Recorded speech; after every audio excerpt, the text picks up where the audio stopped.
The Atlanta Braves have tied the series with the Athletics thanks to a 9-2 victory in Sacramento. Let's talk about it. This is the Braves Postcast, your instant game reaction for the Atlanta Braves. Part of the Locked On Podcast Network, your team every day.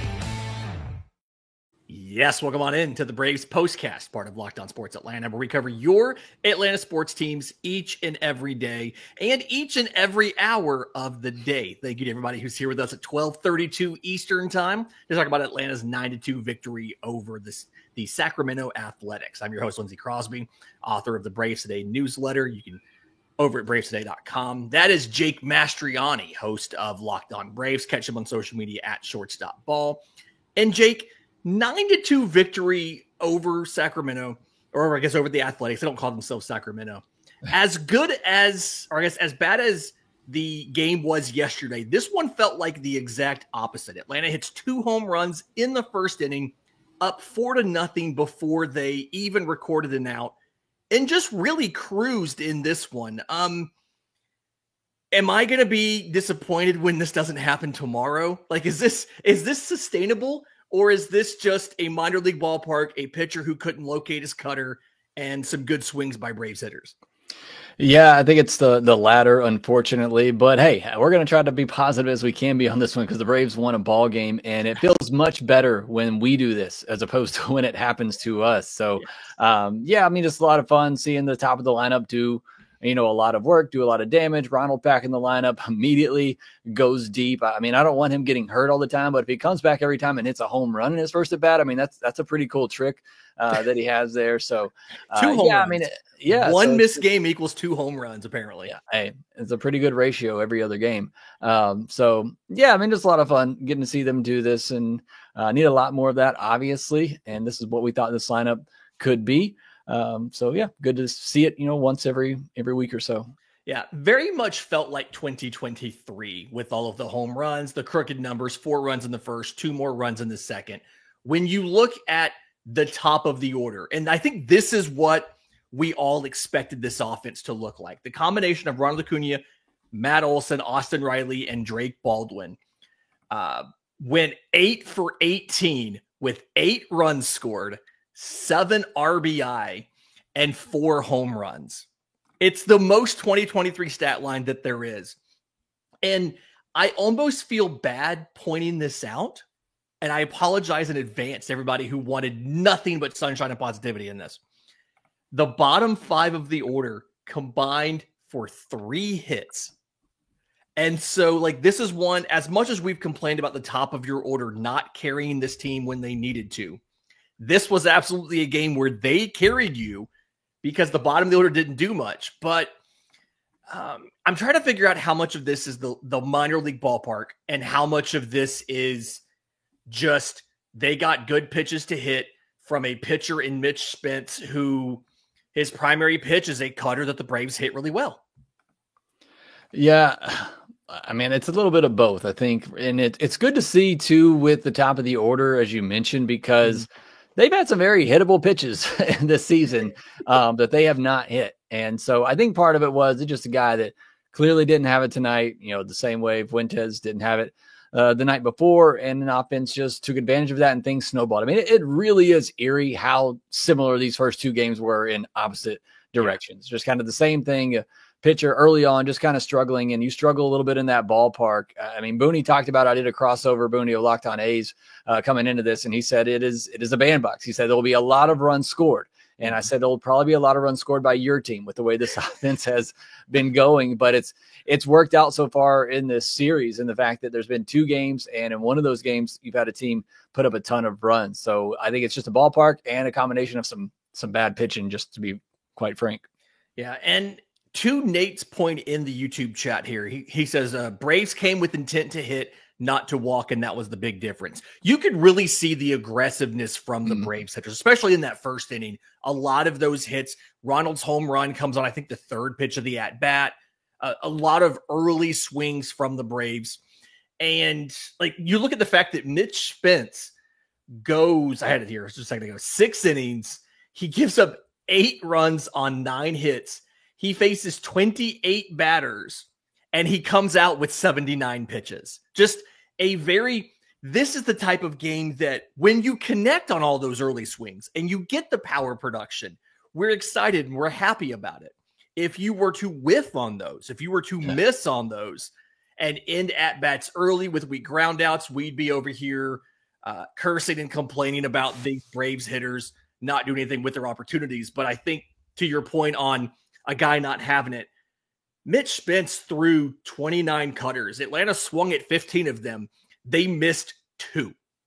They put 9 into play. They had 24 balls in play on Mitch Spence. And my favorite thing of all of these, I think, was they had 4 sinkers in play, and the average exit velocity was 94 miles an hour. He really, other than the curveball, he really couldn't keep them from getting good swings on anything. And part of me wonders, is that repeatable? Hey, we're going to go up there early in at-bats. We're going to swing, be aggressive like we did back in 2023, and we're going to score some runs. Yeah, I mean, in this second half, I know we're looking to see, and I've talked about it a lot, what is the identity of this offense going to be? Are they going to try to continue with the same patient approach they had, or are they going to go back to just the, aggressive, get my A swing off every single time? And tonight, it looked like they kind of went back to the old style, which, as you said, it's great when you're getting that hard contact, but you're facing Zach Wheelers of the world, and you're being super aggressive, and you're having 6 and 7 pitch innings. And next thing you know, Zach Wheelers threw 7 innings with a shutout. So again, it's great. And that was even the case in 2023. Yeah. As you would have these aggressive swings, you would have these aggressive at bats, which would lead to some early innings. But if you run into one every now and then in those first couple of innings, you're putting up a couple of runs on the board, which is more than what this offense approach has done so far this season. So again, I've said it, I'm on board with just going back to the old approach that this offense has had, is just going there, be aggressive, try to get your A swing off. I would love, and again, I know I sound like beating a dead horse here, but I would love for this offense to be more well-rounded. I think they've just proven they can't be. So go back to what worked for you. The personnel you have can't change to be that. Correct. So just go back to what was working before and try that approach in the second half and see if you can do a little bit better than that. I don't know if they can go 50-21 or whatever to try to get back in the postseason, but again, my biggest thing in the second half is, what is your offensive identity going to be? And that's what I'm going to be watching a lot with this offense. And tonight, it seemed like they were going back to the old just boomer bust approach. Yeah. Marcell Ozuna, special acknowledgement to him, top of the 6th inning. He gets a home run here. It was a second pitch cutter. He looked at the first one in the zone. You hate that. But he got a belt high cutter on the outer third, got a good swing on it. It's his first home run since the Colorado series. Part of me hopes that can be something. He looks like he's moving a little bit better. This is obviously a good swing. My hope here is this is the start of getting him back to where Atlanta needs him to be a complete offense. He's been moved down in the lineup. Obviously, I mean, he was batting, he's batting, I think, 6th today. Yeah, 6th today, ahead of Ozzie and Michael Harris, who, I hate to point it out, you did before we got on, they go 0 for 7. They don't strike out.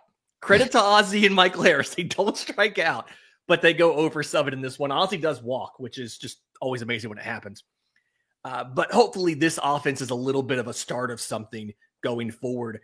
Bryce Elder had a really good start, and I want to talk about whether that could be the start of something going forward. We'll do that next, right here on the Braves Postcast. If you've ever run a business, you know that every missed call is money left on the table. Think about the last time you had a service emergency, like a burst pipe. If the first plumber didn't answer, did you wait for them to call you back? No, you called the next one on the list. That's why having a reliable business line is so important, and that's why you need OpenPhone. OpenPhone is the #1 business phone system that helps you streamline and scale customer communication, all from an app on your phone or computer. Like if you juggle 2 phones to keep business and personal calls separate, OpenPhone can solve that instantly, and your whole team can share one number and respond to customers like it's a shared inbox. So OpenPhone is offering Locked On listeners 20% off your first 6 months at openphone.com/lockedonmlb. That's openphone.com/lockedonmlb. If you have existing numbers with another service, OpenPhone will port them over at no extra charge. OpenPhone, no missed calls, no missed customers. Last comment I want to make on the offense before we get to Bryce Elder is these 5 home runs. This is the season high in homers in a single game for Atlanta. So hopefully this is the start of something, and we can challenge that record in the coming days. All right, so we get the good version of Bryce Elder, and I jinxed it a little bit. This is kind of on me. Bryce Elder finishes with 2 earned runs on 8 hits in 6 2/3 innings. He had only allowed 1 run through I think 3 innings, and then it kind of snowballed on him late. But I think the biggest difference for me on Bryce Elder here, he really leaned into the sinker. I feel like when he's had his best starts, it's been the slider's been doing a lot of the work. But not only did he really lean into the sinker, the Athletics couldn't hit the sinker. 13 whiffs on 25 swings against a sinker is not something you see a ton in baseball. I can't really figure out, was he doing anything different? It didn't look anything different to me. The locations looked the same. I think this was just he wasn't missing on his locations early with it, and the A's weren't prepared for it. Yeah, look, it takes a special set of circumstances for Bryce Elder to be good, and I think tonight was one of those perfect circumstances. He was able to locate the sinker and slider down in the zone. You got a team that was willing to chase it. I was expecting to come in here and see that the slider had 20 plus whiffs, because I thought the slider was really, really good tonight. He was able to locate it in the zone down to the way. He was able to drop it out of the zone for the swing and miss. I thought the slider was really good. I was shocked to come in here to see that there was that many swings and misses on that sinker. But it just goes to show, man, when he has his good stuff like that and he's able to locate it down in the zone, he can be really, really good. And it's just, you never really know from start to start what you're going to get from Bryce Elder. It's a very, I say it all the time, it's a very thin margin of error for Bryce Elder. If he's not able to locate that, if he doesn't get the calls on the borderline calls, if he doesn't get a team that chases below the zone, and if those pitches stay up, he's going to get absolutely hammered. But he can deliver these starts like this for you every now and then. It also helps when before you even take the mound, you're up 4-0, and by the time you take the mound for the second inning, you're up 6-0. So that kind of takes a little bit of the pressure off, allows you, I think, probably be a little bit more loose and comfortable and relaxed throwing your pitches and not being as afraid to come into the zone. So I think that certainly helped him too. Yeah, and when you look at some of the hits that he gave up, a couple of these were ground balls that happened to get through. One of them, Brent Rooker's single in the 7th inning off of Elder was 50 miles an hour. Just happened to be slow enough and at the right place where they couldn't really make the play. A couple of these, he did give up some hard hit balls, that's going to be a Bryce Elder thing. He's going to do that. Every pitcher's going to do that. But for the most part, a lot of the hits that he ended up giving up were on the ground. Some of them were low probability hits. That Rooker ground ball had the expected batting average of 240. So obviously it's a hit because that's the 2025 Atlanta Braves. Mm-hmm. I do think that a little bit of me was concerned about Elder coming back out for the 7th. And I think that as much as we dog him, Brian Sittker played this right. The first real kind of sign of trouble for Elder, he goes to Dylan Lee. Dylan Lee gets out of it. I don't remember exactly. I felt like it was 2 pitches. Just comes out and absolutely handles it. I think he gets Nick Kurtz on 3 sliders all off the plate, 1 called, 2 swinging. But you do that, and then you still got Daisabel Hernandez for a clean 8th, Rafael Montero for a 9th. Feels like Atlanta is starting to get comfortable in that back end. And when you give them, this is a big lead, but even when you give them a small lead, I kind of feel like I'm no longer worried that this pin's going to just absolutely blow that lead like we felt 2 months ago. Give me 2-run cushion. 1 run, and I don't know. A little nervous still.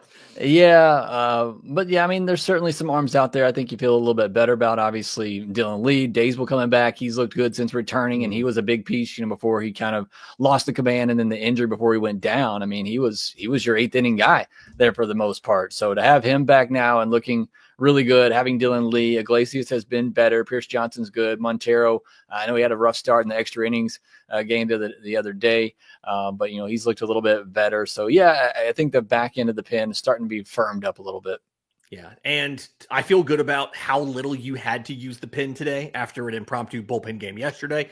Spencer Strider takes the mound against JP Sears tomorrow. It's another lefty on the mound against Atlanta. But I feel like I'm a little bit concerned about Spencer Strider in a fly ball pitcher in this ballpark. It feels like this is probably the wrong ballpark to count on Spencer Strider and maybe count on the under or count on a lot of length in a ballpark that, to Booney's point, I think I wrote about this over on BravesToday.com earlier this week. This place has been a bandbox at nighttime all year. This is another late start, 9:05 p.m. Good news is you don't have any more 10:05 p.m. starts the rest of the season. Everything is 9 o'clock or earlier, so that's nice. But I'm a little bit nervous about this offense has to show up for at least one more game. Yeah, and they've struggled against lefties this year. 658 OPS against left-handed pitching this year, and you saw it in that first game too. So if it does become a shootout in this one, I don't like the Braves' chances, but I do like Spencer Strider. I think he's been really good. I know a tough hitting environment for him here to pitch in with somebody that does typically pitch to fly balls, but I'm excited to see him back out there. He's one of my keys in the second half too. No matter what happens, I want to see Strider continue to progress and hopefully get back to the Strider that he was before. Yeah. I mean, he's the guy you want if you're trying to win the series. It's just not a great combination of player, opposing team, and opposing ballpark. Yeah. All right. So again, Braves win this one 9-2. We will be back tomorrow to break down game 3 of the series as we head into St. Louis before the All-Star break. Do us a favor. If you're listening on audio, leave a 5-star review, Apple, Spotify, YouTube Music. If you're watching on YouTube, thank you for being here. It is 12:48 a.m. in Atlanta and in Eastern time. Thank you for being here with us. We will be back tomorrow. Do us a favor in the meantime. Subscribe to Locked On Braves and Locked On Sports Atlanta. Hit the notification bell so you know when Jake has more pre-draft stuff coming. You know when we drop the MLB draft show that I'm hosting on Sunday night. And you know when we go live to talk about more Atlanta Braves victories between now and the All-Star break. For Jake Mastriani, I'm Lindsey Crosby. This has been the Braves Postcast.